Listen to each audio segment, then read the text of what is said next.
Hello. So as promised, I love to keep my promises. Here's the answers to the questions you asked, both on my Instagram, Dr. Fitness Kenya, and Dr. Fitness page on Facebook. So I'll just jump right in. The questions were really many, so I'll try to summarize them and hopefully I'll be able to answer all of them within less than 30 minutes. Okay, so the first one was how to reduce bloating during period. We are women, we undergo menstrual period every month, and some of the simple ways as to how you can reduce bloating is by reducing your salt intake, avoiding processed foods because they are very high in salt, and taking lots of water and exercising, because when you exercise, you sweat, you lose some extra salt and you lose water as well. However, you might not be able to control bloating totally during your period. So some herbal teas can help as well. So try that tip. The other one was how can one increase or improve bone density. I love this one because this one is focused more on health than just weight loss or weight maintenance. But one of the ways in which you can strengthen your bones is by weight-bearing exercise. That is things like squats, if you can jump squat, or you can weightlift. Weightlifting tends to strengthen the muscles and the bones as well, so that's a good thing to do. And ensuring that you're not underweight. Being underweight is a high risk for having low bone density. So strength training and of course eating foods rich in calcium and vitamin D. Someone asked, I have 4 cesarean section scars. How can I reduce? Tumbo yangu imekata ni kubwa. So one, I am a CS mom. I have had 2 cesarean sections. I am a mother of 3, and so I know sometimes people feel challenged as to how to get back in shape after a cesarean section.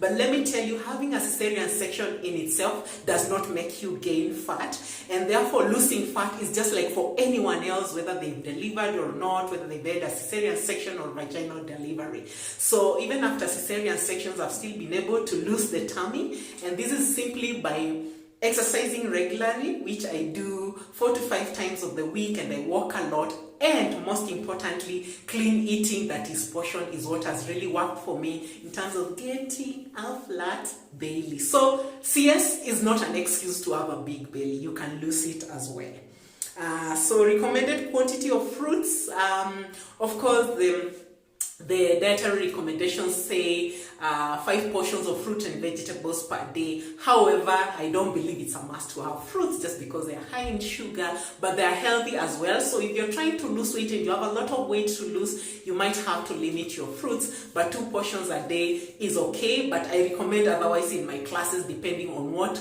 one's goals are. Then someone asked, what is the secret to the small tummy? There's no secret. It's a lot of clean eating and exercising, and of course ensuring that your calories balance out. So if you're consuming more than enough, and especially if you're eating a lot of sugars, it's very unlikely that you're going to have the waist you're looking for. Someone again asked, can fupa, that is I think fat in the upper pelvic area, I think that is the fat in the lower tummy, can it go away after CS? Once more, I've said I've had CS, and I know so many women who have had cesarean sections who have been able to get back in shape. Having a CS does not stop you from losing fat on the belly or anywhere that you want to lose in the body. So yes, you can lose that fat even after cesarean section, and therefore it's doable. So just know that it's doable and do the right things. So someone said they want a small tummy and they are poor at working out. By the way, weight loss, tummy loss has nothing to do with exercise. It has very little to do with exercise, like 10 to 20%. It mostly has a lot to do with what you eat. So if you're drinking your sodas, lots of juices, lots of sugar, it's unlikely that you're going to have a flat tummy. And it doesn't matter how small you are. You can be small but have a lot of fat around the tummy. So it's doable, but you must put the effort, and exercise has a lot of benefits besides weight management. So if you have the wrong attitude, you can't exercise. You need to change your attitude because it's good for strengthening your bones and giving you youthfulness for the long haul. Someone said they run for 2 kilometers each morning. Is that enough? She's a size 10. Size 10 is basically like normal weight. 2 kilometers is still too little, but it's something that's much better than doing nothing. So you can increase that distance gradually to be able, if you can cover like the whole day, including your other movement, you can cover 8 kilometers. That would be okay. So 2 kilometers is fantastic, especially if you're running fast and you're exerting your heart, but it might not be enough. So but if you're worried about losing weight, increase your calorie intake on healthy foods, that is. I need help when it comes to my arms and strength. It's very simple. If you want to strengthen your arms, lift some weights, do bicep curls, do shoulder presses, do tricep dips, do push-ups. You can strengthen yourself that way. Even without weights, you can use your body weight to be able to strengthen your arms. Best exercises to reduce upper back and arms. By the way, it's not exercises that reduce your body, it's what you're consuming. But in terms of the exercises, I've already listed some, like push-ups. You can do tricep dips, you can do pull-ups, there are lots of them.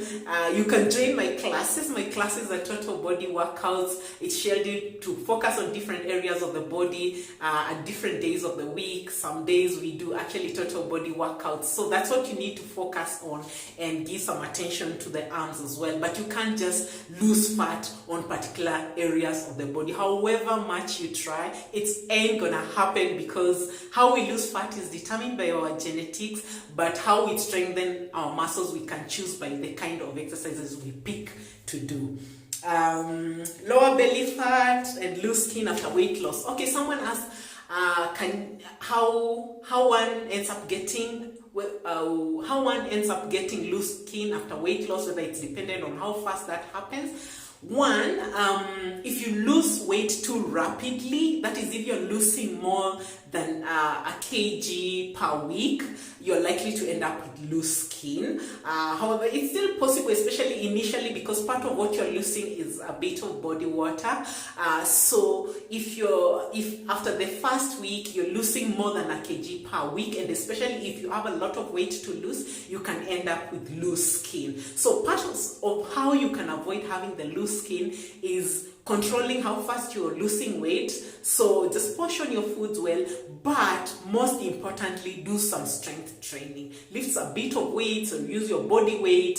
Do squats, do push-ups, do planks, do pull-ups, do all sorts of things. Lift a bit of weight so you can strengthen the muscles and ensure that your skin elasticity is still being maintained. So losing weight too fast can make you have loose skin. The other thing is, no matter what you do, whether you mix cardio and weightlifting, if you're losing tens of kgs, like I know people have lost 100 kgs, you are definitely, it is guaranteed that you're going to have loose skin, and that one, unless it's excised, otherwise you just have to live with it. Let me see, what was the other question? What is your take on protein powders? Wow, I know that people make a living from marketing protein powders, and this is an area I handle with a lot of caution. And I know, especially if you're an athlete or you're really trying to build a lot of muscle mass, it might be hard to get enough protein from your diet. But everyone who is focused on health will tell you that most importantly, you should gain all your nutrients from natural food. But when that's not possible, maybe you're on the move and you can't have a meal, you need some shake, then you can use protein powders. However, personally, I have never used them. I do not market them, but I know they can still be part of your diet. However, remember, it's still processed food, and if you're just consuming it and you're not training your muscles much, it can just be stored as fat, because actually most of these powders stimulate the insulin a lot, and so if you're not getting them to generate muscle building, you're likely to generate just fat building. Does putting cream or milk cancel out the absorption of iron? That is, if you're putting it in vegetables. Remember, milk is rich in calcium, and if you want to absorb iron, you might not want to combine them at the same time. Cream might have less of the calcium because it's the fatty part of the milk, but then again, it's a lot of calories. So the thing is that you you don't want to put a lot of it. If you must, especially the kienyeji burgers, just put very little of it so you don't cancel out the absorption of the calcium or the iron. The other thing, you can promote iron absorption by eating your iron foods, that is whether it's beans or it's meat, the different kinds of iron, there's heme and non-heme. Let me not go into those details. Those ones are included in my book, Hot and Healthy, including how to lose weight, how to maintain weight, how to get the flat belly after pregnancy. So hey, get in touch and get a copy if you need so much more details on nutrition and exercise, even for people with PCOS, with diabetes and hypertension. But hey, back to the question. So the thing is that you can promote your iron absorption by eating vitamin C rich foods like citrus fruits, the green pepper, the green pepper, the yellow pepper, the red pepper, those, they're not hawos. Anyway, you know the kind of vegetables I'm talking about. That one can really promote your iron absorption. So someone asked, are you still on Ebru TV? Yeah, I used to do It's Fitness Time on Ebru TV. However, I did that for a brief period in 2017. I know they still replay the episodes, but I left, so I am no longer on Ebru TV, but enjoy it whenever they get to replay it. How can one control cravings? Cravings are sustained by cravings. So the more, let's say you crave ice cream, you have it, you have lots of it, you're likely to crave it even sooner. Some people are really disciplined, you can have a little bit of it and that's it. But the more you, especially the kind of things we crave are rich in sugar, rich in refined carbohydrates, rich in unhealthy fats, and therefore it's basically very fattening foods. And so if you indulge yourself, the more you keep craving it. So you have to break the cycle or be very extremely disciplined. But if you're craving, it means you have no control. So you're not disciplined around it, so stay away from it. That's my take. Because there's some other chemical things that happen in the brain that tends to promote that craving. It's like telling an alcoholic to have a little bit. They're going to just go back into too much drinking. Someone asked me about calcium-rich foods for a child with rickets. First, rickets is a medical condition, and therefore I would insist that that child is seen by a pediatrician and is followed up consistently by a pediatrician.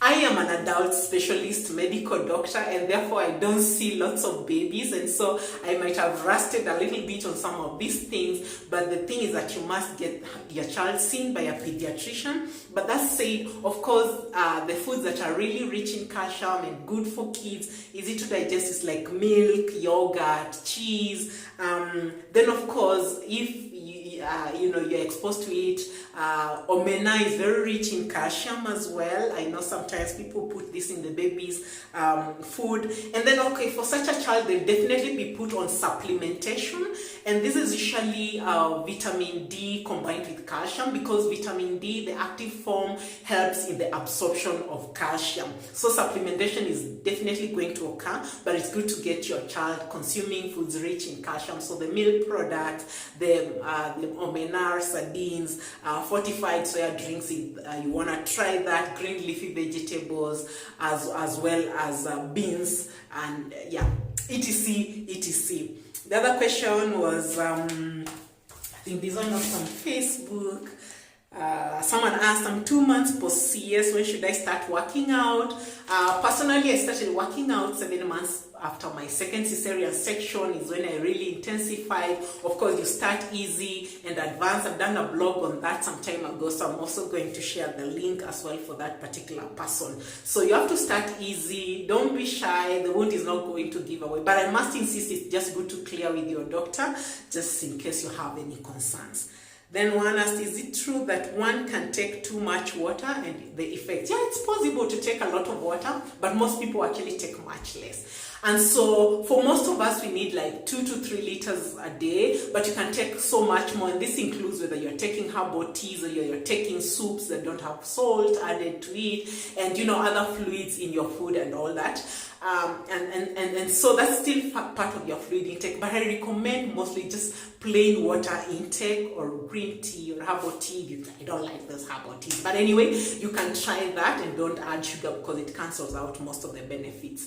So unless you're working out for more than 1 hour, very intense, you just need to take plain water and keep sipping it throughout the day, or even throughout your workout. You do not need energy drinks. But if you're going for a marathon, or people cycling for many kilometers, you're sweating a lot, then you might need drinks, that the so-called sports drinks, because they have some electrolytes added to them. They have some sodium, they have some potassium, among other, and as well as energy. But if you're taking that and you're just doing the short workouts that like under 1 hour, you're just going to gain weight from the sugar that's added in those drinks. So it's the only time you'll drink too much of it, or you're sweating a lot, losing a lot of salt, and you just stick to plain water, then you can have a lot of loss of salt and end up with what we call hyponatremia. It's extremely rare, but it's still possible to take too much water. But up to 3 liters. If it's really too hot, you need to even take much more. If you're sweating a lot, you need to take much more. If you're breastfeeding, you need to take much more.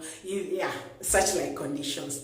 Advice on losing baby fat. There's nothing special about losing baby fat. Part of it is breastfeeding your babies. I did exclusive breastfeeding for all my babies, even the twins. I made it to 6 months of exclusive breastfeeding, and that breastfeeding in itself is part of the weight loss if you're not eating too much more. So you still have to control your portions. Once again, I have touched specifically on losing weight after pregnancy in my book, Hot and Healthy. You can order a copy. We'll deliver it to you wherever you are. Comments on jogging and cycling. That's fantastic. It's good cardiovascular exercise, especially if you're doing it for like an hour a day. It really depends on the incline, the intensity, and all that. But it's a fantastic exercise that will exercise your lungs, your heart, and it will also strengthen your muscles in the lower body. But it's also good. Don't focus on just aerobics. Do some strength training of the muscles like once or twice a week. My program, I Am Fire, combines both some strength training as well as aerobic or cardiovascular exercise. How to maintain weight? It's very simple. Keep it where you are. Just ensure that you're eating to balance out your energy. So if you just want to maintain where you are, let's just continue eating the same way. But because you still need to exercise for the many other benefits, then it means that you have to exercise and still consume enough to have your energy and nutrients. For most people who want to maintain, it's in reference to having lost weight. The easiest way to maintain your weight loss and not regain it is by exercising. So as much as we say nutrition is what's more important, for you to maintain weight, you must exercise so your metabolism does not drop and you don't lose a lot of muscle and become too flabby, the so-called skinny fat. Any take on hip dips? I think hip dips is okay. That's my hips. There's a way which you can help your hips, and then there's like some scoop out. I think that's what people are calling hip dips. But basically focus on lower body exercises like the donkey kicks, the side hip raises, whether you're using resistant bands or some weights around there. You can do wide squats like the sumo squats, whereby your legs are wider than shoulder with the part toes pointed out. Tends to hit more of the booty than just the thigh muscles. So there are a number of exercises you can do, the bridges, the hip thrust, and hey, don't sweat it. You don't have to think about what to do. I am here for you. My I Am Fire program has all these exercises demonstrated. You don't have to think about anything. You just show up, and every day I have a workout for you, and I coach you on nutrition to get you to the goals that you want. And you want that flat belly, you can get it even after 3 babies. My twins are turning 13 on 27th of May, so I feel good and I can still look good and turn heads. Anyway, I think that's about it. I think there's someone who has so many questions. Talk about healthy eating. Healthy eating is just simple. Focus on natural foods. Ensure that you're eating lots of vegetables, a bit of fruits. Ensure that you're having some protein with every meal, and please avoid refined carbohydrates. And if there's something that really messes up the goals for having a flat belly, it's consuming sugar and refined carbohydrates. But I can simplify it for you. I have done that. I have talked about portioning. I have talked about being able to eat to even reverse diabetes, because someone asked me whether you can reverse diabetes. Yes, you can, and especially if you're really motivated, in the first less than 5 years after diagnosis, it is possible to reverse diabetes. I've had clients who have been able to do that. I've had clients who have lost a lot of weight. So hey, join my program if you need my coaching. But there are free tips I've already shared with you. I hope you enjoy them. If you want to read this book, we have hard copies. We can deliver it to you at very affordable rates. And finally, someone asked me about my hair. This is my hair right off my scalp. She asked whether there's something you can do to be able to grow long hair. The thing is that, one, the length of the hair, the color of your hair, the texture of the hair is genetically predetermined. My parents had some good genes, especially my late dad, miss him. And therefore, but I take good care of it. I eat healthy, I eat quite a bit of protein. And I take care of it. I should mention that my kid bro is a trichologist, Muli Musioka, check them out. Trichology Hair Hub, the Trichology Center. So I consult a lot, but I take care of the hair. But in terms of length, don't bash yourself. That is genetics. And hey, let's keep interacting here on social media. I just love you guys, and thanks so much for the love. I hope these tips were helpful. Bye.